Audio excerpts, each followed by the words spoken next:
My name is Jessica, and I just turned 34 last month.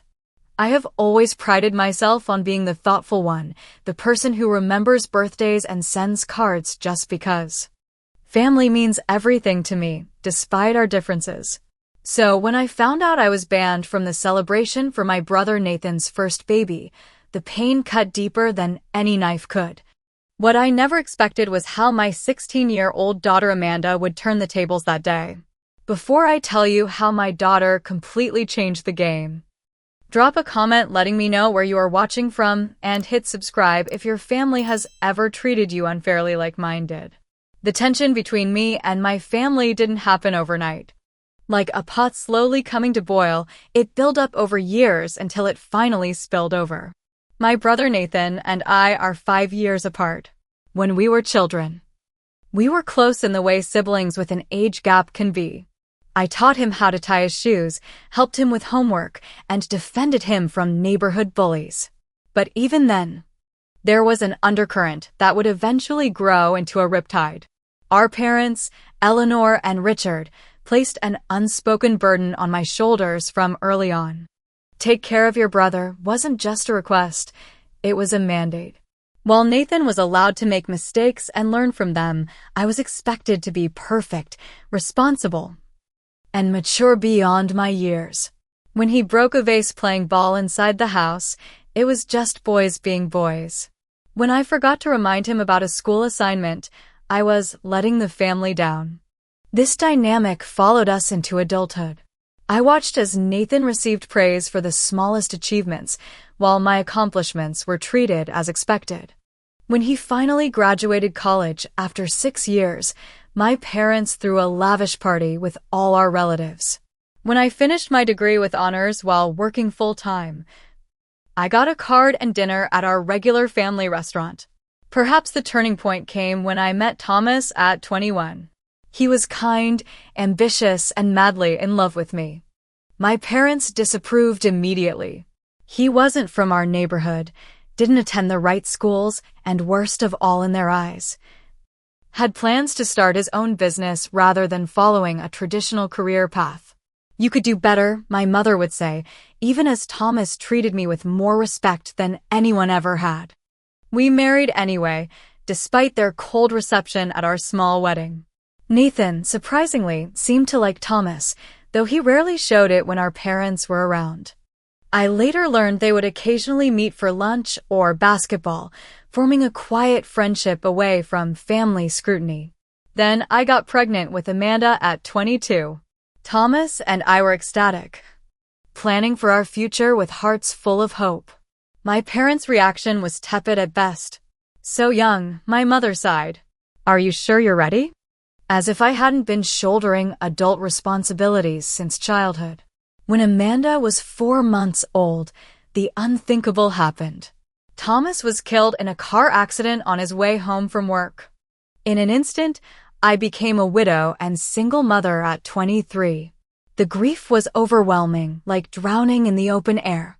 And while my parents did help with practical matters, there was always an undercurrent of "I told you so" in their support.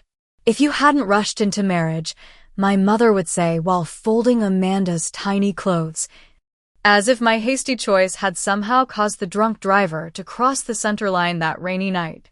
In the years that followed, I built a life from the broken pieces. I finished my degree, secured a job in marketing, and eventually worked my way up to senior management. Amanda grew into a bright, perceptive girl with her father's smile and my determination.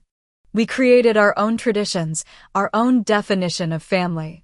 My parents and Nathan remained in our lives, but at arm's length, our relationship maintained more out of obligation than genuine connection. Then Nathan met Alicia 7 years ago. From our first introduction, I sensed her wariness toward me. She was friendly enough on the surface, complimenting my home and asking about Amanda, but her smile never reached her eyes. As their relationship progressed, her attitude grew increasingly cold. She would make subtle comments about single mothers, working women, or my parenting choices that were framed as innocent observations but felt like judgments. Amanda seems so independent, she once said at a family dinner. I guess she has to be, with you working such long hours. The implication was clear. I was failing as a mother by prioritizing my career. What hurt most was watching my parents embrace Alicia without reservation. She was everything they wanted in a daughter-in-law. She came from a good family, had the right education, and most importantly, shared their traditional views on family roles. Within months, she was included in family decisions I had never been consulted on. My mother taught her family recipes I had been trying to learn for years. Alicia just gets it, my mother told me once, not realizing how deeply those words cut. When Nathan and Alicia announced their engagement, I genuinely tried to be happy for them. I offered to help with wedding planning, but my suggestions were politely declined. At the wedding, I was seated at a table far from the family, with distant relatives and colleagues who barely knew the couple. Amanda, then 12, noticed the slight. Why aren't we sitting with Grandma and Grandpa? She asked. I made up a story about table arrangements and guest counts, protecting her from the truth that was becoming increasingly clear. We were being methodically edged out of the family circle. After the wedding, the distance grew. Family gatherings became exercises in politeness stretched thin over unspoken resentments. I would bring dishes no one touched, share work accomplishments that were met with indifference, and watch as Nathan and Alicia were praised for the smallest life decisions. I tried to build bridges, especially for Amanda's sake. I invited them to her school performances, sports games, and birthday celebrations. Sometimes they came, more often they had other commitments. When they did attend, there was always an excuse to leave early, a subtle reminder that we were not a priority. Through it all, I maintained contact, called my parents weekly, sent birthday and holiday gifts, and tried to keep Amanda connected to her extended family. I told myself it was worth the effort, worth the occasional slights and the feeling of being an outsider looking in. Family was family, after all, and Amanda deserved to know her grandparents and uncle, even if the relationships weren't perfect. What I didn't realize then was how clearly Amanda saw through it all, how she was quietly observing the dynamics at play, and forming her own conclusions about family, loyalty, and justice. Conclusions that would eventually change everything. The news came on a Tuesday morning in early spring. My phone lit up with a text from Nathan. Alicia and I are expecting. Due in September. No exclamation points, no emoji, no warmth. Just information delivered as if to a distant acquaintance. Despite everything, joy bubbled up inside me. A baby. My brother was going to be a father. I would be an aunt again, and Amanda would have a little cousin. I immediately called Nathan, my voice bright with genuine excitement. Nathan, that's wonderful news. Congratulations to you both. How is Alicia feeling? His response was polite but restrained. She's good. Morning sickness. But the doctor says that's normal. I offered to drop off some ginger tea and crackers that had helped me through my pregnancy with Amanda. No need, he said quickly. Her mother already took care of it. Still, I wanted to show my support. That weekend, I took Amanda shopping for baby gifts. We selected a beautiful silver frame for the first photo, a soft stuffed rabbit, and books I had read to Amanda as a baby. I wrote a heartfelt card expressing my joy and offering any help they might need. The package was sent with love, but the only acknowledgement was a brief text, "Got your package. Thanks." As the weeks passed, I tried to stay connected to the pregnancy journey. I'd ask about doctor's appointments and send articles on baby development. Each attempt was met with increasingly shorter responses until Nathan finally said, "Alicia is pretty overwhelmed right now. Maybe give us some space." I backed off, hurt but understanding that pregnancy can be stressful.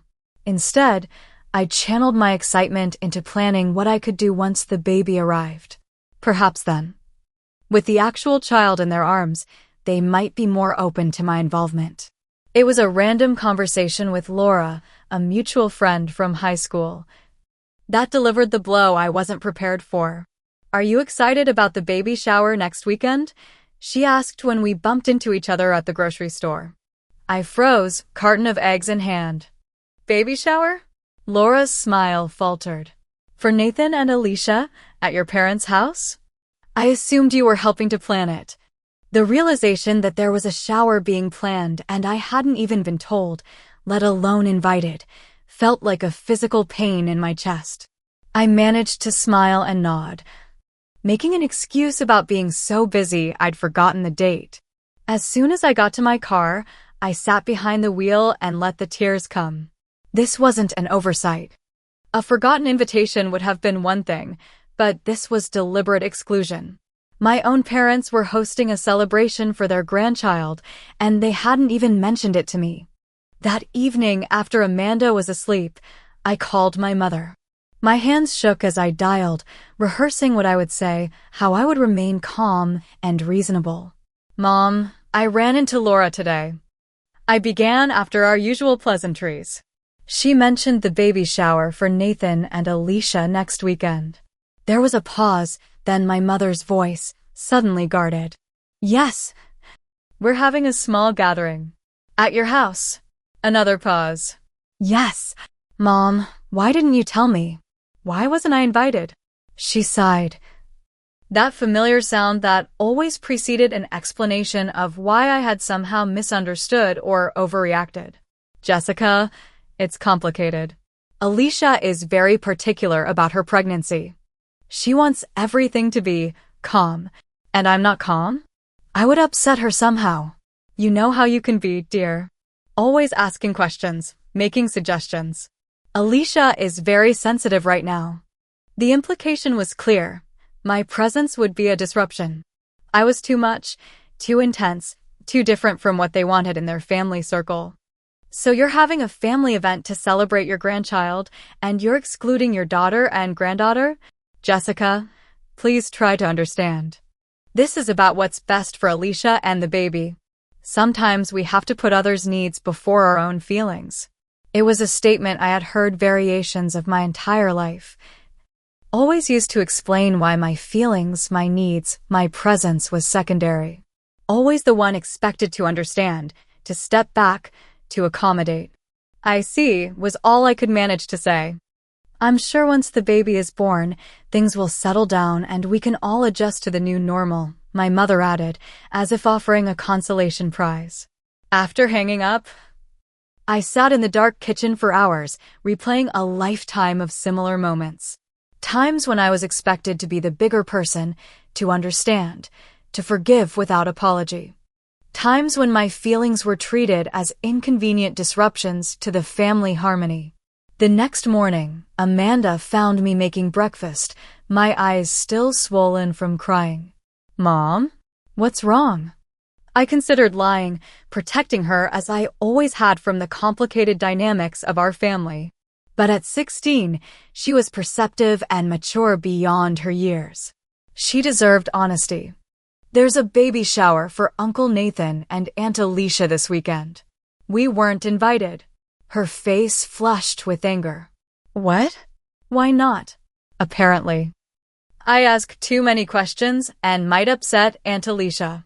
Amanda's expression hardened in a way I'd never seen before. "That's garbage. You're the most thoughtful person I know. You've been nothing but supportive about the baby." "I know, sweetie. But sometimes family dynamics are complicated." "It's not complicated, Mom. It's wrong. Grandma and Grandpa are being unfair, and Uncle Nathan is letting it happen." Her righteous indignation on my behalf brought fresh tears to my eyes. For years, I had tried to shield her from the painful reality of our family situation, making excuses for missed events and cold responses. Now, seeing it clearly through her eyes, I realized how much energy I had spent rationalizing their behavior. That night, I lay awake thinking about the baby to come. Despite everything, I couldn't bring myself to resent an innocent child. This baby would be Amanda's cousin, my nephew or niece. I wanted to be part of their life, to build a relationship uncomplicated by the adult tensions. But how could that happen when I was being actively excluded before they were even born? The pain of rejection from my family wasn't new, but this time felt different. More final somehow. A clear message that even in the celebration of new life, there was no place for me. The day after learning about the baby shower, I woke up with a strange sense of clarity. The hurt was still there, a dull ache beneath my ribs, but alongside it was a new resolve. I would not let this rejection define how I responded to my nephew or niece's arrival into the world. After dropping Amanda at school, I drove to a small boutique downtown that specialized in handcrafted baby items. The shop owner, Megan, greeted me warmly, asking about the new addition to our family.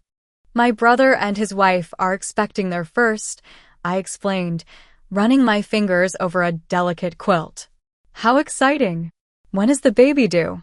September. They don't know the gender yet. So I'm looking for something neutral. Megan showed me around the shop, pointing out various options. Then I saw a hand-carved wooden music box with a moon and stars design on the lid. When opened, it played Twinkle, Twinkle, Little Star. It was perfect. This is actually made by a local artisan, Megan explained. Each one is unique. The price was steep, but I didn't hesitate. This would be a gift that could be treasured for generations, something special from an aunt who, despite everything, wanted only to express love for her new family member. At home, I wrapped the music box carefully and wrote a card.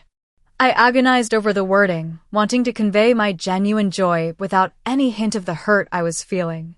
Finally, I kept it simple. To welcome the newest star in our family. May your life be filled with wonder, music, and love. With all my heart, Aunt Jessica and Cousin Amanda. That evening, Amanda found me sitting with the wrapped gift, turning it over in my hands. Is that for the baby? She asked, dropping her backpack by the door. Yes, I thought we could send it. Even though we can't attend the shower. Amanda sat beside me, unusually quiet. Then she said, or we could deliver it in person. I looked up, surprised. You mean to the shower? Amanda. We weren't invited. Not to the shower exactly. But we could drop it off at Grandma and Grandpa's before it starts, just to say congratulations in person. I considered her suggestion. On one hand, it might be awkward, confrontational even. On the other, there was something appealing about taking a positive action rather than simply accepting our exclusion. I don't know, sweetie. I don't want to create a scene or make things uncomfortable for everyone. Mom, Amanda said firmly we wouldn't be creating a scene. We'd be doing a nice thing, bringing a gift for our family. If they make it weird, that's on them, not us. There was wisdom in her words, a straightforward approach to a situation I had been twisting myself into knots over. Perhaps showing up briefly, with genuine good wishes and no drama, was the right thing to do. Let me think about it, I said. Over the next few days, I went back and forth, weighing the potential outcomes. Part of me feared rejection to my face would be worse than the silent exclusion I'd already experienced. Another part wondered if actually seeing me might remind my family that I was a real person with real feelings, not just an inconvenient complication in their perfect family narrative. Amanda continued to advocate for the direct approach. We'll just drop off the gift, say congratulations, and leave. 5 minutes max. What's the worst that could happen? What indeed? I'd already been excluded, already felt the sting of rejection. What more could they do? 2 days before the shower, I was working in my home office when I overheard Amanda on the phone in her bedroom. Her voice was hushed, serious in a way that caught my attention. Yes, that's right. Saturday at 11. No. She doesn't know yet. I think it's important. Yes, I understand. Thank you, I really appreciate it. When she ended the call, I casually walked past her room. Everything okay? Who were you talking to? Amanda looked up from her phone, a little too quickly. Just a friend from school. We're working on a project together. Something in her tone didn't ring true, but I didn't press. Amanda had always been trustworthy, and if she was keeping something from me, I suspected she had her reasons. That night, I made my decision. Okay, I told Amanda over dinner. We'll drop off the gift on Saturday morning before the shower starts. Quick and simple. Her face lit up. Really? That's great, Mom. But I added, we're not staying. We give the gift. Say congratulations and leave. No confrontations, no discussions about why we weren't invited. Agreed. Agreed, she said, but there was something in her expression. A certainty that made me wonder what she was thinking. It's going to be fine, Mom. Better than fine, actually. The day before the shower, I noticed Amanda was unusually focused on her appearance. She tried on several outfits, eventually settling on a blue dress that made her look older, more poised. She asked to borrow my pearl earrings, a gift from Thomas the First rarely wore because they felt too special for everyday use. What's with all the effort? I asked. We're just dropping off a gift. I want to look nice, she said simply. Is that okay? Of course. I smiled, though I couldn't shake the feeling she was preparing for something more significant than our planned brief encounter. That night, I hardly slept. I rehearsed what I would say, how I would maintain my composure regardless of their reaction. I reminded myself that this was about the baby, about family connections that transcended the current tensions. I would be gracious, positive, and brief. Morning came too quickly. As I dressed in a simple but elegant outfit, I caught sight of myself in the mirror. There were shadows under my eyes from the restless night, but also a determination in my gaze that had been missing for too long. Whatever happened today, I would face it with dignity. Amanda was already waiting by the door, the gift in her hands, looking remarkably calm. Ready? I asked. She nodded, a small, confident smile playing at her lips. More than ready, Mom. Let's go. As we drove to my parents' house, I couldn't shake the feeling that Amanda knew something I didn't.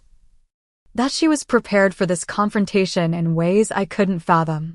I glanced at her, noting her steady hands and determined expression. Amanda, is there something you're not telling me? She turned to me, her eyes clear and direct. Just trust me, Mom. I've got this. And strangely enough, despite the anxiety churning in my stomach, I did trust her. My daughter, who had watched silently as our family pushed us to the periphery year after year, seemed suddenly, completely in control. As we pulled up to my parents' colonial-style home, the scene was exactly as I had imagined it would be. Cars lined the tree-lined street, many I recognized as belonging to relatives and family friends. Pastel balloons tied to the mailbox swayed in the gentle spring breeze, announcing the celebration within. Through the large front windows, I could see movement.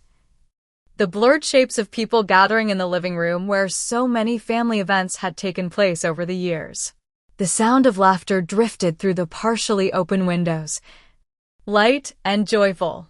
A celebration I wasn't welcome to join.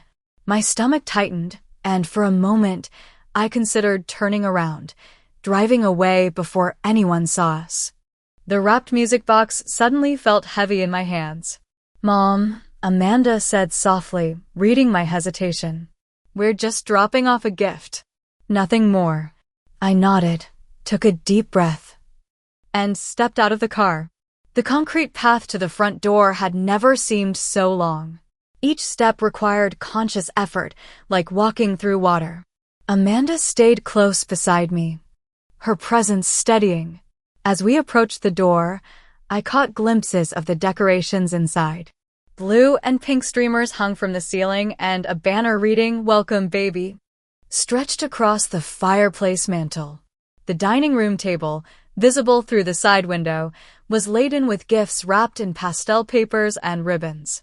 In the kitchen, my mother moved efficiently, arranging food on serving trays, her face animated as she spoke to someone out of view. My hand trembled slightly as I rang the doorbell. The familiar chime echoed inside, followed by a momentary lull in the conversation. Footsteps approached, and then the door swung open. My mother stood there, elegant in a lavender dress I'd never seen before. A hostess smile fixed on her face that faltered the instant she recognized us. Her eyes widened, first in surprise, then in something that looked uncomfortably like alarm. "Jessica? Amanda?" Her voice was tight, pitched slightly higher than normal. She glanced nervously over her shoulder into the house, then back at us.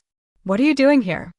I held out the gift, my rehearsed words momentarily forgotten in the face of her obvious dismay at our presence. We brought a gift for the baby."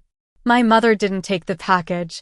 Instead, she stepped outside, partially closing the door behind her as if to shield the party from our intrusion. Her voice dropped to an urgent whisper. "You shouldn't be here." The words hit like a physical blow. Not "we weren't expecting you" or "the party hasn't started yet," but a clear statement that our presence was unwanted, inappropriate. I stood frozen, the rejection so blatant that no response seemed possible. It was Amanda who broke the painful silence. She stepped forward, took her grandmother's hand in hers, and smiled a smile that didn't quite reach her eyes. "I know, Grandma," she said, her voice clear enough to carry. "That's why I brought Dad's lawyer, too." For a moment, the words didn't register. Dad's lawyer? Thomas had been gone for 12 years. What could Amanda possibly mean? Then I noticed a car pulling up behind ours, a sleek black sedan I didn't recognize. A man in his 50s, wearing a tailored suit and carrying a leather briefcase, emerged and walked confidently toward us. There was something vaguely familiar about him, though I couldn't immediately place him. "Mrs. Bennett," he said, addressing my mother with a professional nod. "I'm Daniel Harrison from Lawson, Harrison, and Meyer. I believe we've met before at Thomas Keller's funeral." My mother's face drained of color. "I don't understand what this is about." By now, the front door had opened wider, and my father appeared, his expression shifting from welcoming to confused as he took in the scene on his doorstep. "Eleanor? What's going on?" he asked, looking from my mother to me, to Amanda, and finally resting on Daniel with obvious bewilderment. Inside the house, the party had grown quiet. Through the open door, I could see guests exchanging glances, conversations halted mid-sentence. Nathan emerged from the crowd, Alicia at his side, her baby bump prominently displayed beneath a flowing maternity dress. "Jessica?" Nathan's voice carried a note of accusation. "What are you doing here? And who is this?" Before I could answer, before I could even process what was happening, Amanda spoke again, her voice steady and clear. "This is Daniel Harrison. He was Dad's lawyer, and now he's here because there's something important the whole family needs to know about the baby." Alicia's hand flew protectively to her stomach, her expression a mixture of confusion and alarm. "What about our baby? Who are you to come here with some lawyer?" The situation was spiraling out of control, moving in directions I couldn't predict or manage. Guests were now openly staring, some with expressions of discomfort, others with undisguised curiosity. This was exactly the scene I had wanted to avoid, yet somehow I was at the center of it. "Perhaps we could discuss this inside," Daniel suggested smoothly, his professional demeanor a stark contrast to the emotional tension radiating from everyone else. "I assure you, Mrs. Coleman," he addressed Alicia directly, "this is something you'll want to hear." My father, always concerned with appearances, clearly didn't want a confrontation visible to the entire neighborhood. "Fine," he said curtly. "In my study." He turned to the gathered guests. "Please, everyone, enjoy the refreshments. We'll just be a moment." As we followed my father through the house, I was acutely aware of the stares following us, the whispered comments, the uncomfortable shifting of bodies as guests pretended to return to their conversations. This was so far from the quick gift drop-off I had envisioned that it felt like I had stepped into someone else's life, someone else's drama. The study was as I remembered it. Dark wood paneling and leather-bound books, creating an atmosphere of seriousness and tradition. My father took his position behind the desk.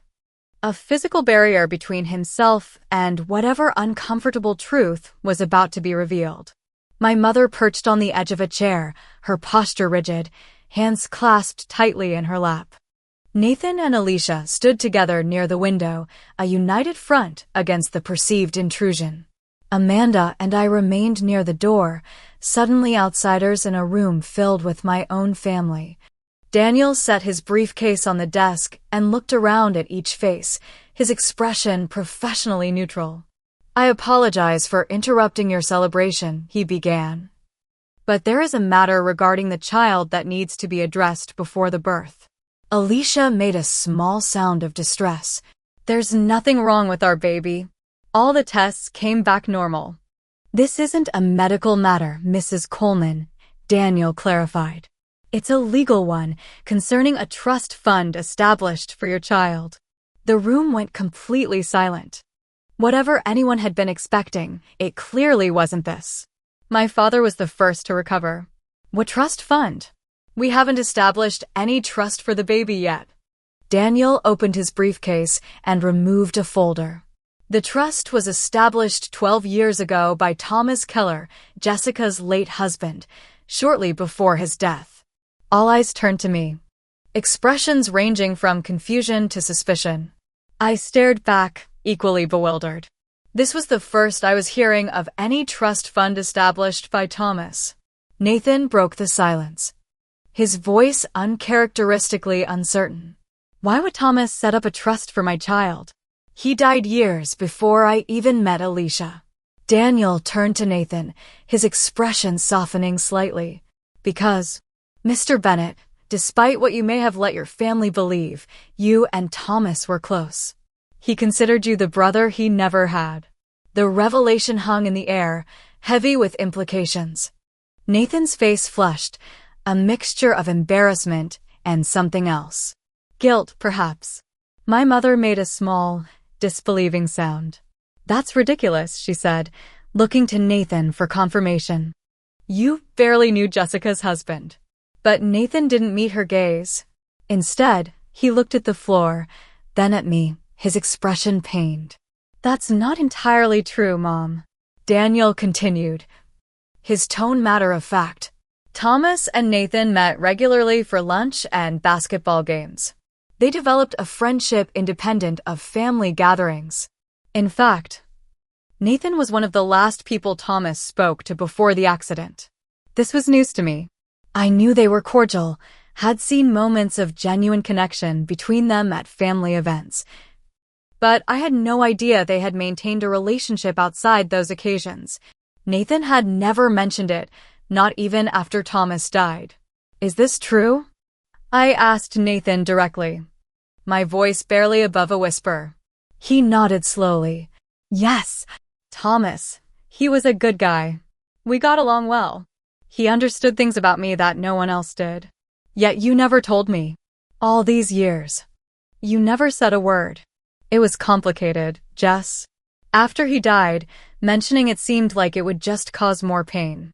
And then time passed, and it never seemed like the right moment." Daniel cleared his throat gently, bringing the focus back to the matter at hand. "Mr. Keller left specific instructions regarding his estate. The majority went to Jessica and Amanda, of course. But he also established a trust fund for any future children born to Nathan Bennett. The fund contains $50,000 to be used for the child's education and well-being." Alicia gasped, her hand still protectively covering her stomach. $50,000?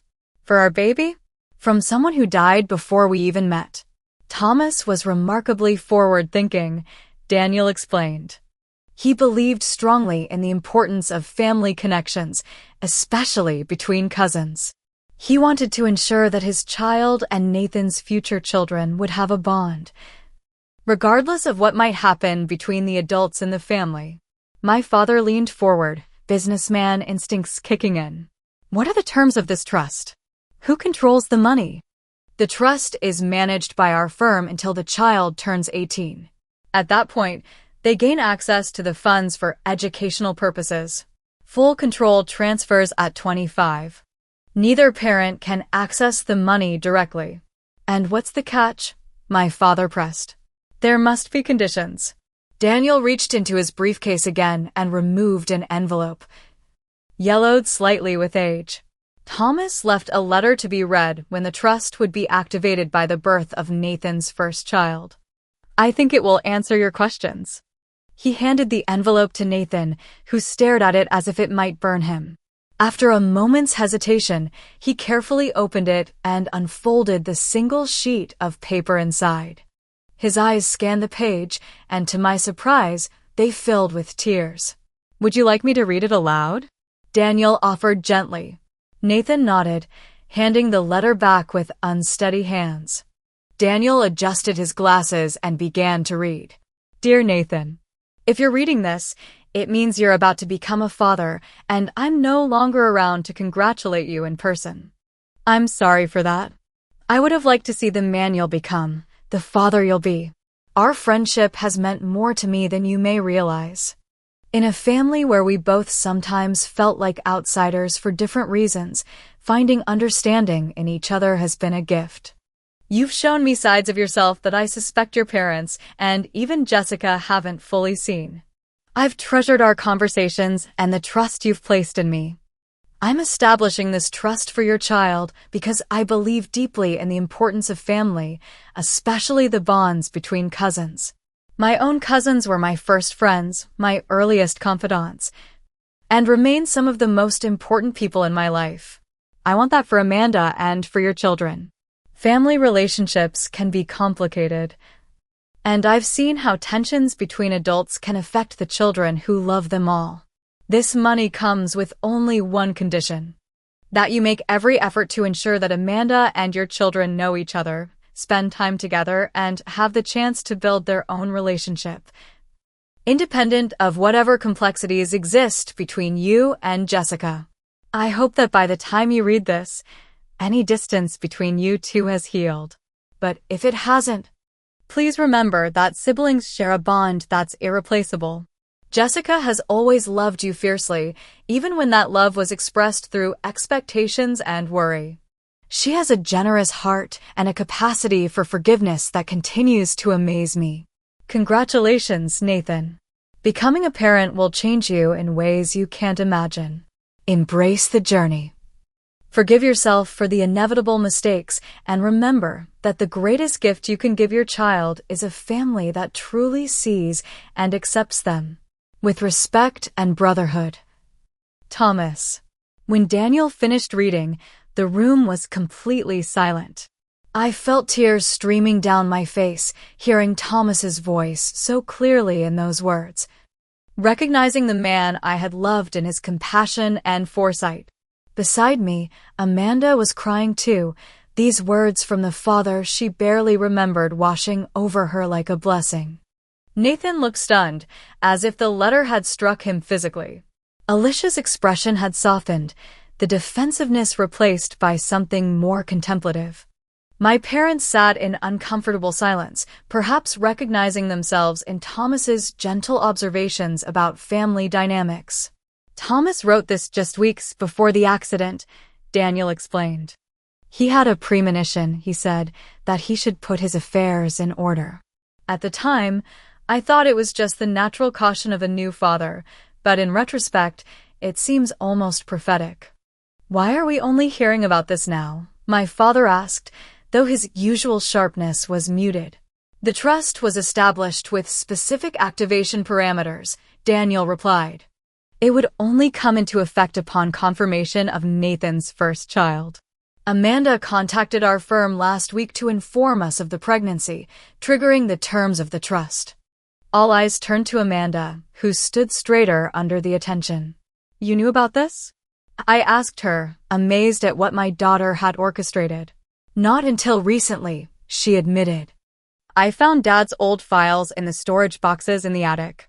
I was looking for photos of him for a school project, and I found documents mentioning the trust. So I contacted Mr. Harrison to understand what it meant. And you didn't tell me?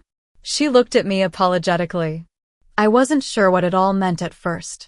And then when we weren't invited to the shower, I thought maybe this was something that needed to be said with everyone present. My clever, brave daughter had seen an injustice and found a way to address it that none of us adults had managed. Not through confrontation or accusations, but by bringing to light a connection, a hope for family unity that transcended the petty grievances that had divided us. The timing of this revelation isn't coincidental, Daniel acknowledged. Amanda specifically asked that I come today, when the family would be gathered to celebrate the new life that will connect you all. Thomas would have approved, I think. He believed in addressing issues directly, with honesty and compassion. Nathan finally spoke, his voice thick with emotion. I had no idea he did this. No idea he thought so much about family, about the future.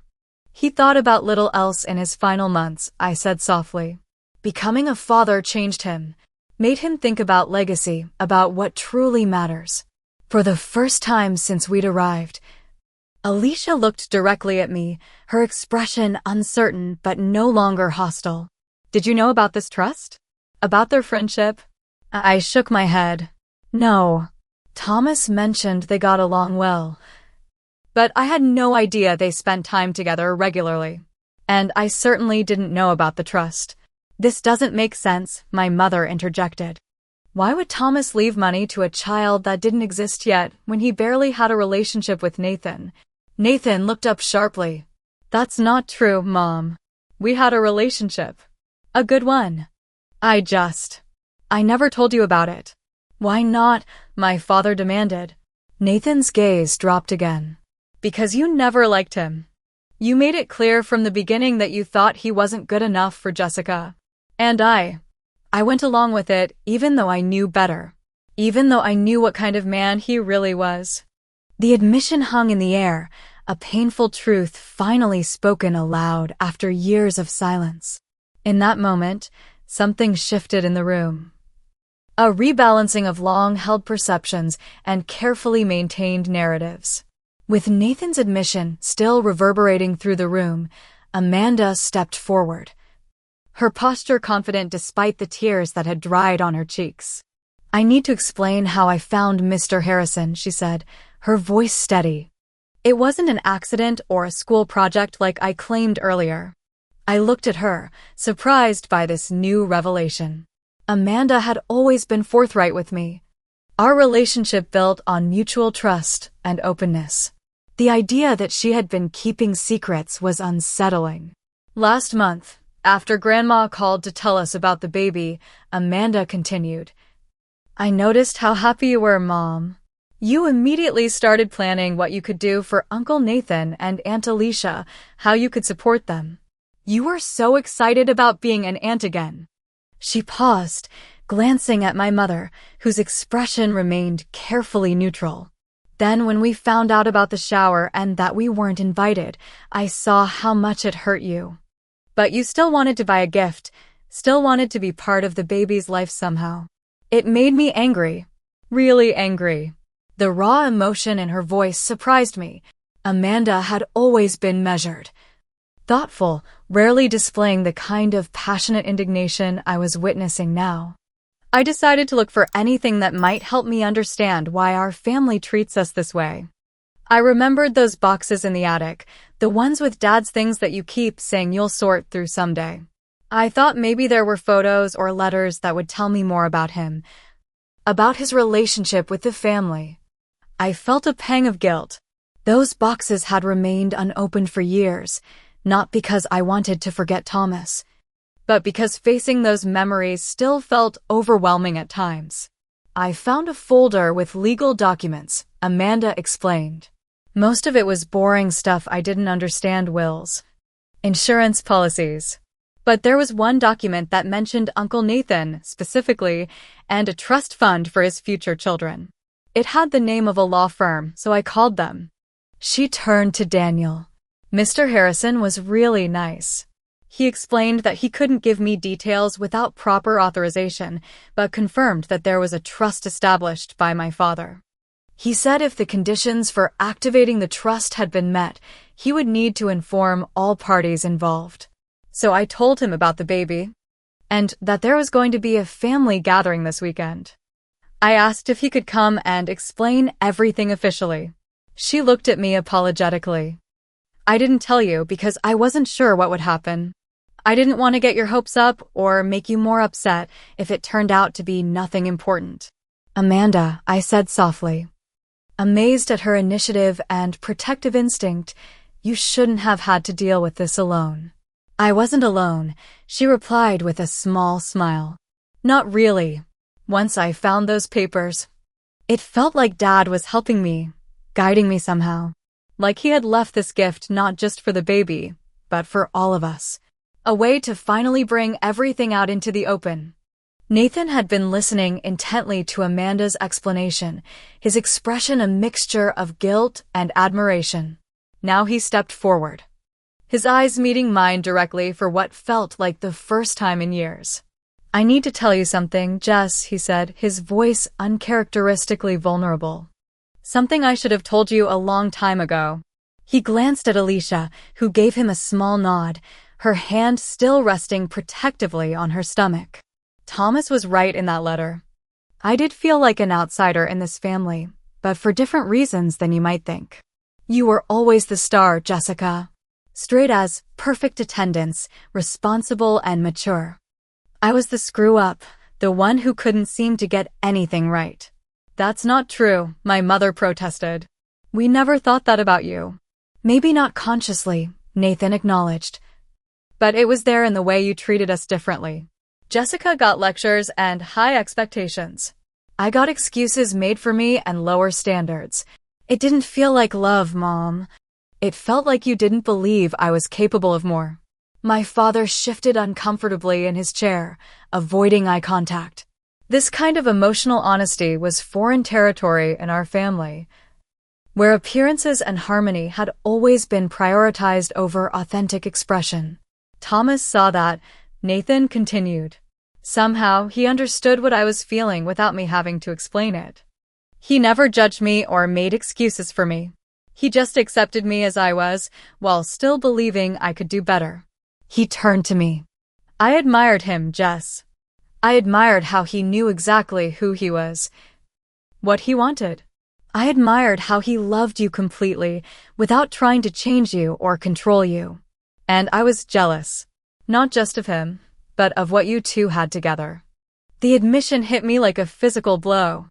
All these years, I had assumed Nathan's distance was about disapproval, about siding with our parents in their assessment of my life choices. I never considered that envy might be at the root of his behavior.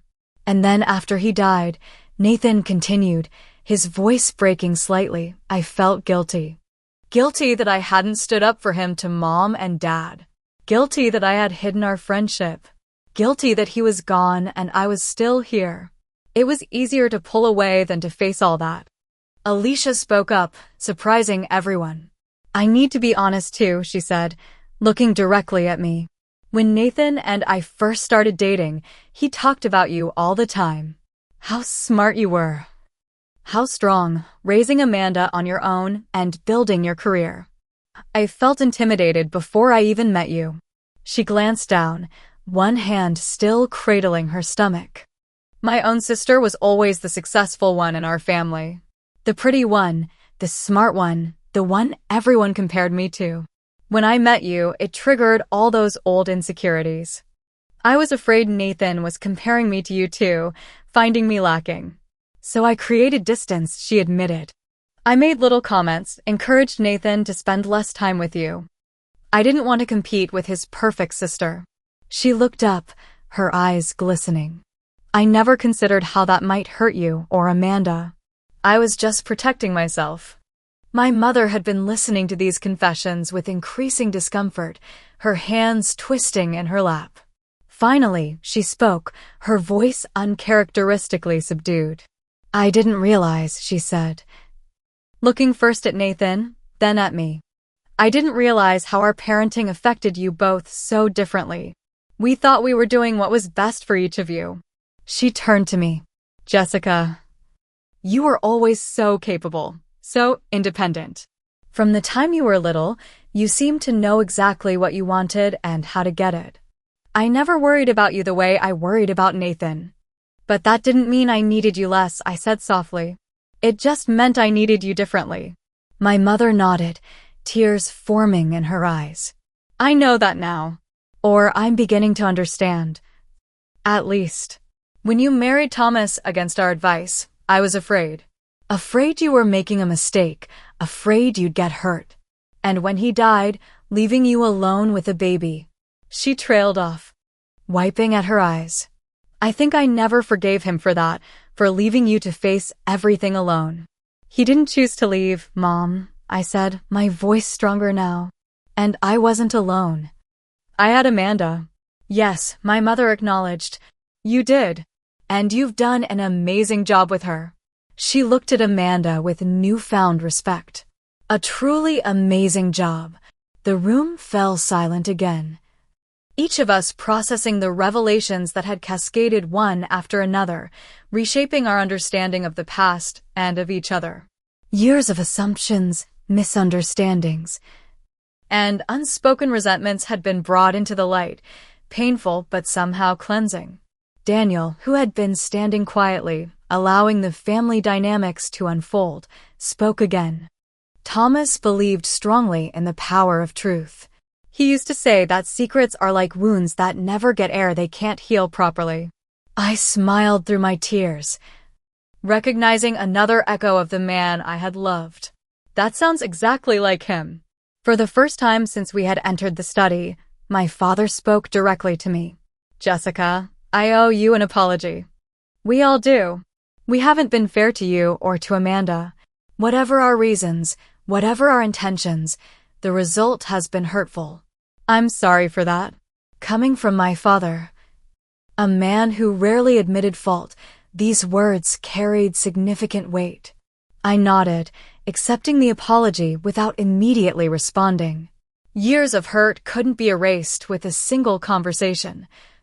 But it was a beginning, a crack in the wall that had separated us for so long. Nathan looked at me, then at Amanda. I'm sorry too. For everything. For not being the brother you deserved. For not being the uncle Amanda should have had. I want to do better. I want our kids to know each other, to be real cousins, like Thomas wanted. Amanda smiled at him. A smile so like her father's that it made my heart ache with a bittersweet mixture of loss and gratitude. I'd like that, Uncle Nathan. Outside the study, the baby shower continued.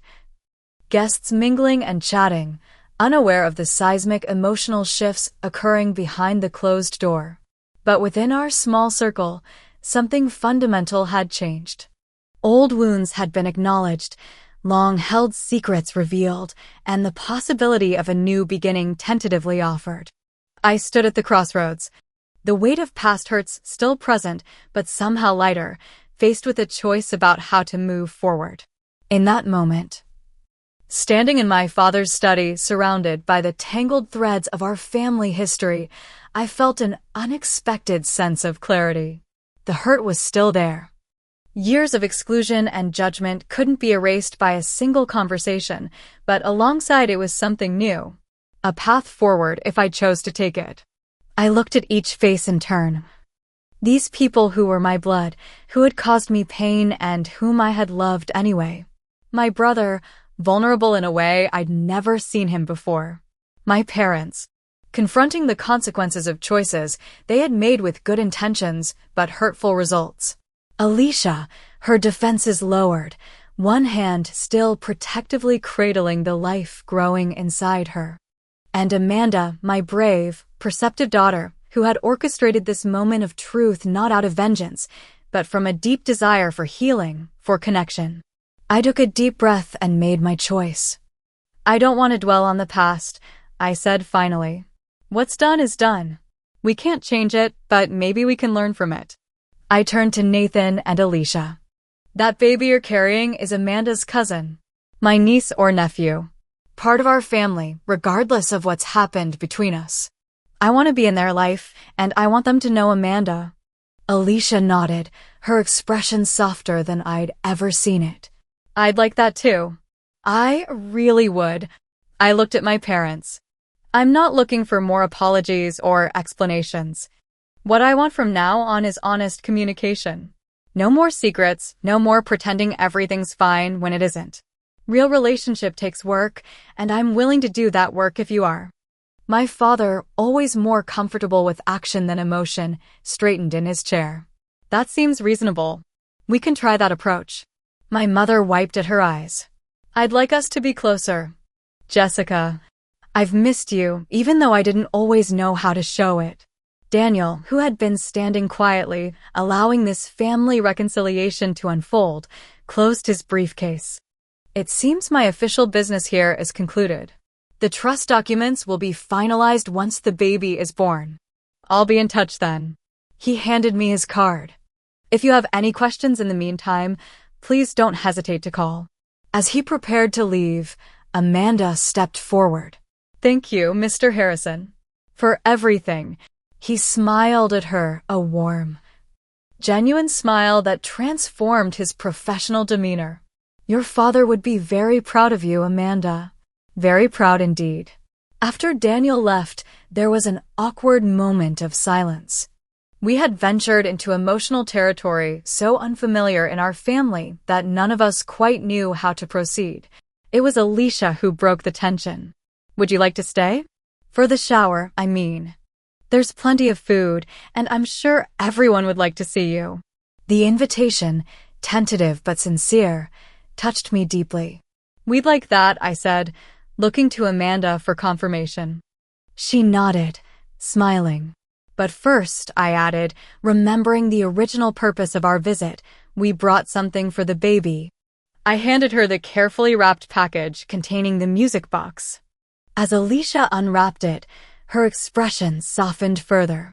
It's beautiful, she said, running her fingers over the carved moon and stars. She opened it, and the gentle notes of twinkle, twinkle, little star filled the room. Thank you. This is something special, something we'll keep forever. The remainder of the shower passed in a surreal blur.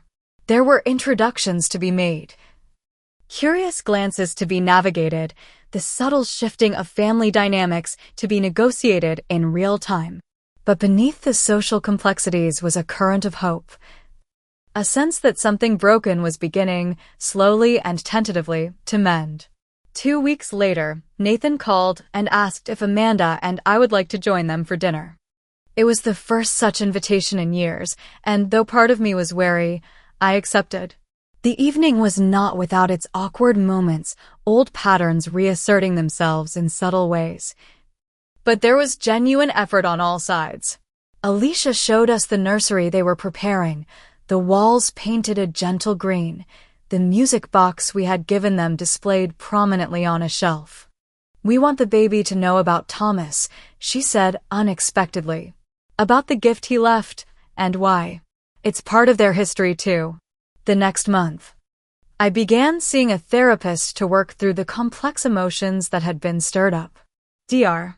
Carter helped me understand that forgiveness wasn't about excusing past behavior, but about freeing myself from the weight of resentment. That healing wasn't linear, that there would be setbacks and moments of doubt, but that each small step forward mattered.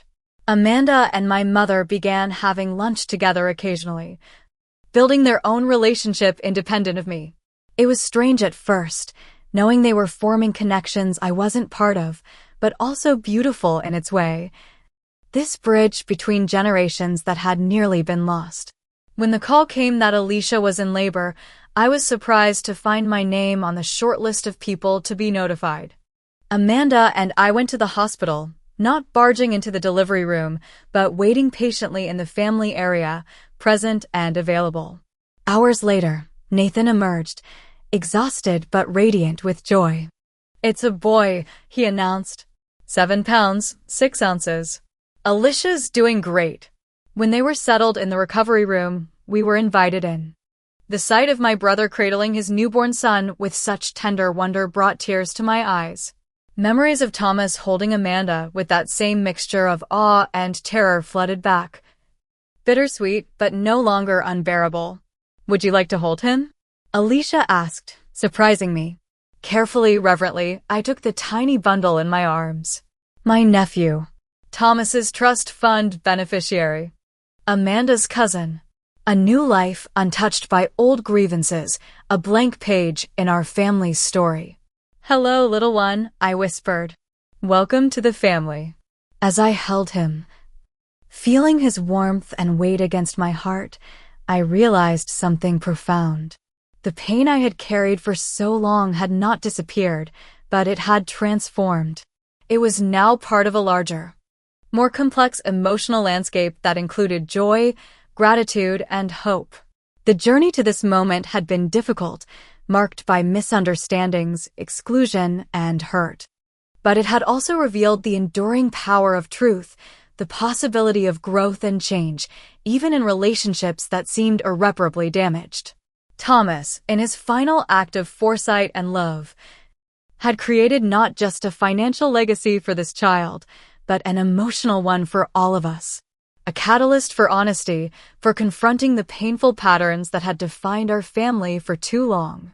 His gift wasn't just the money and the trust, but the truth that had finally been spoken.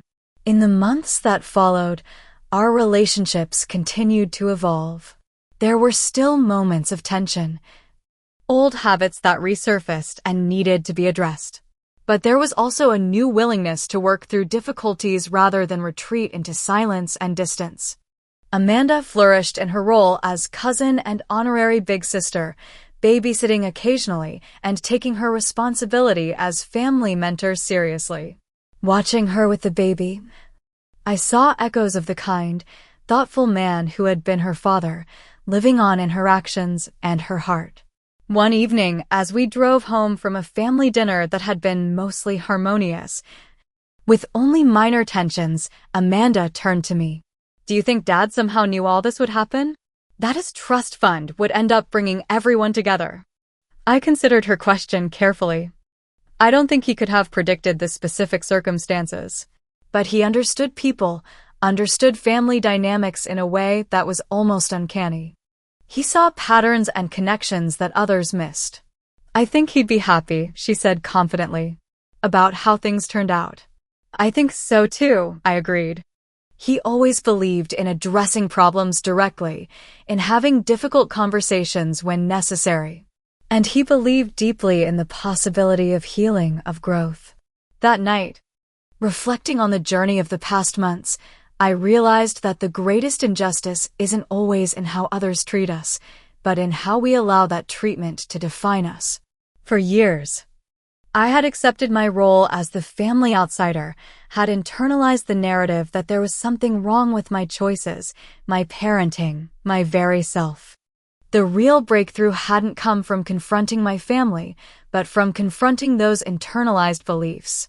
From recognizing my own worth independent of their approval. From finding the courage to stand in my truth, neither attacking nor retreating, but simply being authentic. Sometimes justice isn't about winning arguments or forcing others to admit they're wrong. Sometimes it's about breaking cycles, about choosing a different path when the old ones have led only to pain. Sometimes the most powerful response to exclusion is to create new, more inclusive circles of connection and belonging. The baby shower that was meant to exclude me had instead become the catalyst for a family transformation none of us could have predicted. Not because I demanded entry or made a scene, but because Amanda had the wisdom and courage to bring truth into the light, to trust that honesty, compassionately delivered, had the power to heal. As I look toward the future now, I see not a perfect family freed from conflict, but a real one learning, sometimes stumbling, to communicate more honestly, to accept each other more fully. A family expanding its definition of love to include accountability, respect for boundaries, and genuine acceptance of differences. Thomas's legacy lives on, not just in the trust fund that will one day help our nephew pursue his dreams, but in the values he embodied and passed on to our daughter. In his belief that family bonds are worth fighting for, worth the vulnerability and discomfort that true connection sometimes requires. Have you ever experienced a moment when a painful situation unexpectedly led to healing? Or when standing in your truth, even when it was difficult, ultimately brought positive change? I'd love to hear your stories in the comments below. And if this journey of family reconciliation resonated with you, please like and subscribe to hear more stories of overcoming family challenges.